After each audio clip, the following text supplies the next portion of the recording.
আমরা সালাম দিব হচ্ছে এইখানে এইখানে এই ছিদ্র বরাবর ভিতরে হচ্ছে রাসূল সাল্লাল্লাহু আলাইহি ওয়াসাল্লামের রওজা। পুরুষরা আসেন, পুরুষরা, মহিলাদেরকে এখানে যাইতে দেওয়া হয় না, তো আপনারা দেখলে বুঝবেন না। একটু আপনারা সাইডে থাকেন।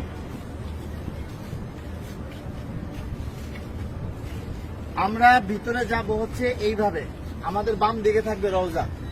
রওজা থাকবে কি বাম দিকে। ভিতরে কথা বলার কোনো সুযোগ নাই, বেশি সময় দাঁড়ায় থাকারও সুযোগ নাই। প্রথম দুইটা ছিদ্র থাকবে, যে দুইটা ছিদ্রের ভিতরে কোনো কিছু নাই। কবরের জায়গা ফাঁকা আছে, এখানে হযরত ঈসা আলাইহিস সালাতু ওয়াস সালামকে দাফন করা হবে।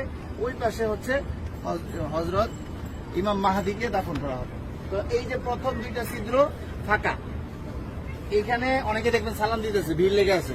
এখানে সালাম দিব না, আমরা সালাম দিব হচ্ছে এইখানে এইখানে এই ছিদ্র বরাবর ভিতরে হচ্ছে রাসূল সাল্লাল্লাহু আলাইহি ওয়াসাল্লামের রওজা।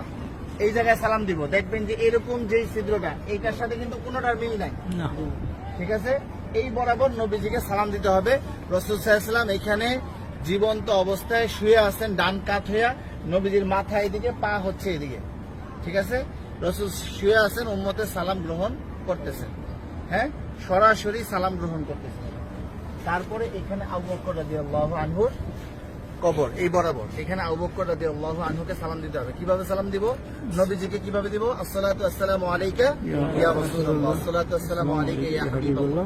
যতটুকু বেশি আমরা পারি বলার চেষ্টা করব। সালাম দেওয়ার সবচেয়ে সুন্দর সময় হচ্ছে রাত্রে 10:30টার পর থেকে নিয়ে রাত্রে 1টা-2টা পর্যন্ত ফাঁকা থাকে, ভিড় থাকে না। আর দিনের বেলা সকাল 7টা থেকে নিয়ে একেবারে জোহর পর্যন্ত কি ফাঁকা থাকে, ফাঁকা। আসরের সময় থেকে নিয়ে এশারের পর পর্যন্ত কি থাকে? ভিড় থাকে। যত বেশি পারেন নবীজিকে সালাম দিবেন।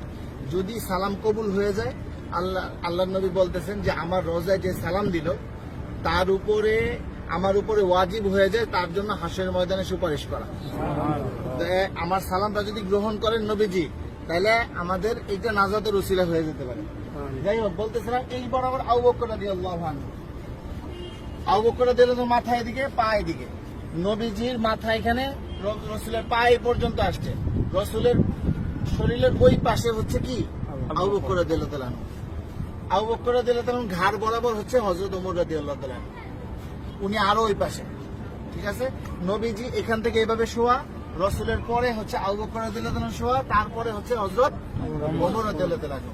এইখানে হযরত ওমর রাদিয়াল্লাহু আনহুকে সালাম দিতে হবে। তো এইখানে নবীজিকে সালাম দিব আমরা।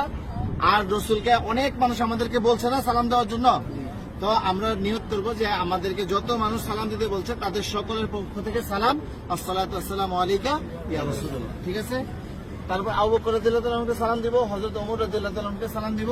তারপরে এখানে কোনো কিছু নাই, ফাঁকা আছে কবরের জায়গা ভিতরে, আমরা এদিক দিয়ে বের হয়ে যাব। এটা হচ্ছে পুরুষদের যে কোনো সময় খোলা আছে সালাম দেওয়া। আর মহিলাদেরকে ঠিক রওজার পিছন দিক দিয়ে দিবে সালাম দেওয়ার জন্য একদিন। কথা বুঝতে পারছেন? একদিন সুযোগ আসবে রিয়াজুল জান্নাহ নামাজ পড়ার জন্য, এবং সালাম দিবেন রওজার পিছন দিক থেকে। আর মহিলারা বাহির দিয়া প্রতিদিনই সালাম দিবেন আপনারা বাহির থেকে, হ্যাঁ? এই পাশে আসেন।